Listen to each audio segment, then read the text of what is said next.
Ista pachiko tudore kod kaka inyalo rie sekta mar thieth. Ahinya nyato gi sani ma wang'eyo ni wantiere kod jakom kamiti manyien mano mochung' ne wechego mag thieth e od bura mamalo. Wang'eyo ni en jal ma entiere kod lony mararie ahinya e sekta mar thieth. Kata kamano okonya sekta mar thieth e yo machalo nade mar mondo mi japiny in kaachiel kod an e kinde mwadhi od thieth kacha wanyalo tiyo kod okumba manyien mar thieth e yo makare ma ok ni pile ka pile ji ywak ne wachulo pesa mang'eny ing'adowa pesa mathoth to ka wadhi od thieth kacha yedhe seche moko onge dakteche onge seche moko gi gomo inyalo rie nade sekta mar thieth ma onego bed ni timo kod jatend migawo mochung' ne kamiti mano jatend kamiti manyien mar wechego mag thieth e od bura mamalo Easter.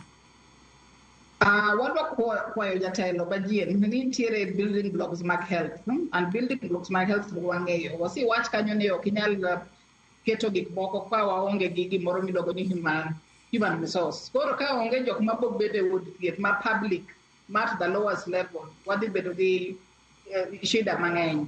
Kendo gimoro good governance nyaka bedie nikech kwawacho wach good governance telo maler kama gionge ineno ka chochni nitiere to wabo yudo ka pod wabet gi chochni mang'eny. To kendo information systems nikech sani inyalo yudo ka pod ionge system pod nitiere systems go chendo.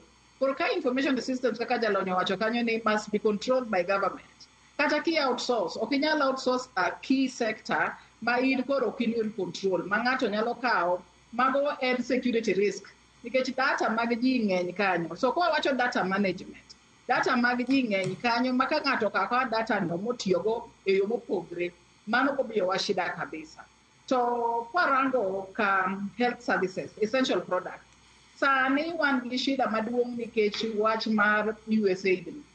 Koro kwa wacho Shigisha ni be nyalo ensure ni ka wan gi kaka USAID ogolo support mane giketo to sani koro waneno ka koro medicine manyaka bedi mar HIV mar kata youth gi adolescents be wanang'o kata ka Shigisha ni nyalo kolo adolescents ma koro luor dhi e public facilities nikech chon moketgi e kamoro thenge sani ka koro iwacho ni integration be Shigisha ni dhi konyo nyithindwa mabowe yath gi thieth nikech giparo ni ng'ato dhi kwedo gi kuonde mopogore opogore.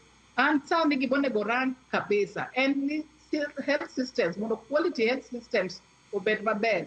Financing mar Shigisha ni nyaka bed ni konyo japiny mondo japiny ong'e kaka okonyore malich. To ka gigi onge to wabo yudo ni thieth ok bi bedo maber to thieth bobedo e kiwango mamalo thieth nyaka bed ni ng'ama ntiere piny mogik cha nyalo wuotha e clinic kata dispensary mantiere machiegni kode tipo miye referral karangre kaka gik moko nitiere. To sani ji wacho ni dhi e level 5 nikech ionge gi hakika ni kumintiere gi piny kae ibo konyi nade.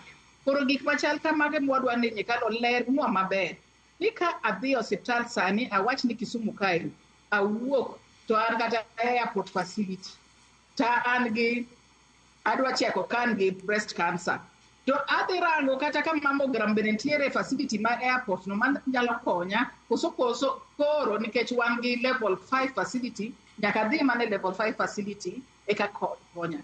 Jok mang'eny onge gi pesa ma ipuongo ni out of pocket go mabo konyogi mondo giyud thieth e yo malong'o. Mane ma nyikalwa kwayo ni ogol out of pocket costs mamiyo jok yud thieth maber.